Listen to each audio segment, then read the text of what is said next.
Welcome to How to Overcome Addiction and Organic Intelligence. I'm Dr. Bok Ho. One slide for this lecture. The title is Orientation and Pleasure, and then two items. Number one, orientation and pleasure as the approach, and number two, orientation and pleasure as the incubator for other approaches. Beginning with one, orientation and pleasure as the approach. Orientation is the most important thing. Orientation enables access and attraction to low intensity pleasure.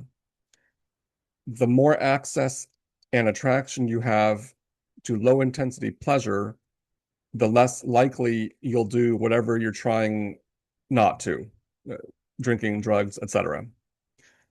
Practice orientation as much as possible. Try to become addicted to orientation. For pleasure, if you're doing what you're trying not to, and you know you're not going to stop in a particular instance, enjoy it. Enjoy your alcohol, smoking, drugs, gambling, porn, promiscuity. Do your best to enjoy as opposed to succumbing to guilt, shame, aversion, self-hatred. All that pain keeps intensity around the behavior high, making it more likely in the future. The attention keeps getting drawn to that painful high intensity and its relief. Pleasure reduces the intensity around the behavior. As you enjoy, you lower intensity. As intensity lowers over time, you have more attentional control.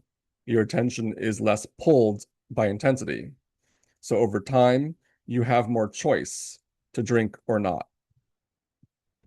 You're overcoming addiction here by enjoying it, getting as much pleasure as you can from it.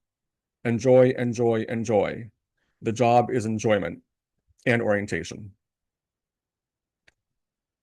The better you get at knowing when you're for sure going to do something, for example, drink, the more pleasure you can get beforehand. Ooh, I get to drink tonight. I'm looking forward to it. It's going to be great. You get to enjoy knowing pleasure is coming, enjoy the anticipation, as opposed to, no, resist, resist. I hate myself for what I'm going to do tonight. No, resist, resist. And all the pain and intensity around that reinforces the drinking. You're building access and attraction to pleasure around the behavior you're trying not to do or to do less of.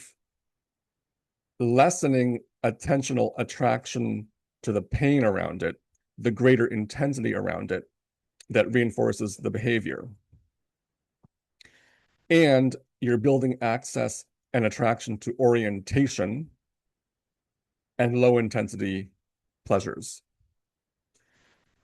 The more access you build to all three, high intensity pleasure, low intensity pleasure, and orientation, the more options for pleasure you have in life, options for pleasure without pain and without aversion.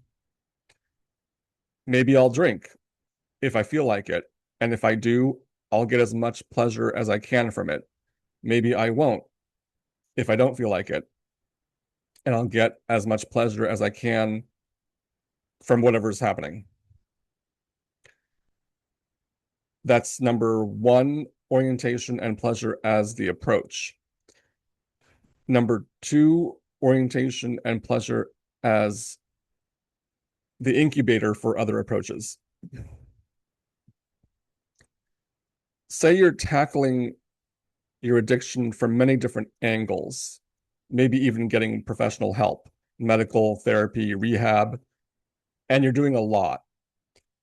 A handful or more of, say, CBT, DBT, trauma work, support groups, activities, exercise, journaling, meditation, hobbies, spend time in nature, goal setting, etc.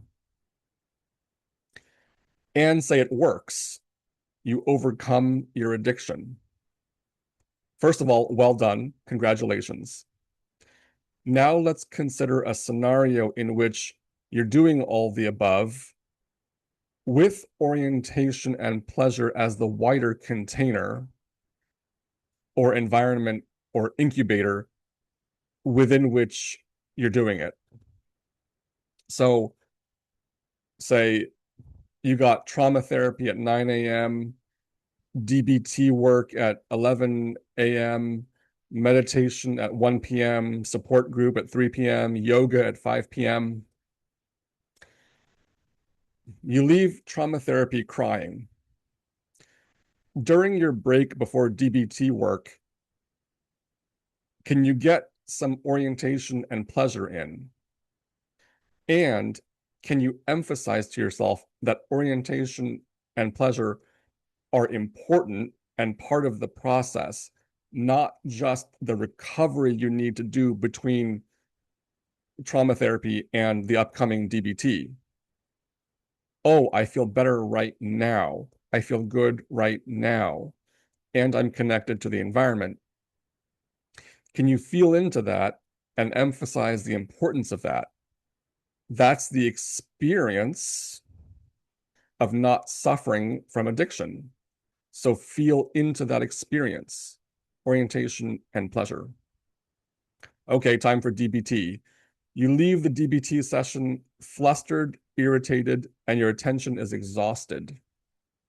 Can you get some orientation and pleasure in before meditation? Ah, I feel better. I feel relieved, and I'm oriented. This is what it's like not to suffer. I'm going to feel this. Meditation time. The instructor is having you practice tracking your breath. You find it irritating and painful. Can you secretly just defy the instructor and instead just orient? Hear what there is to hear, see what there is to see. Ah, this feels better. I'm going to stay with feeling better. I'll stop there. The signs that you're overcoming addiction are that you're more oriented and in pleasure. So, as much as you can, notice the presence of orientation and pleasure, the signs of overcoming as you go through the addiction treatment protocols you're going through. This will speed up your recovery, and afterwards, you're less likely to gravitate towards discomfort.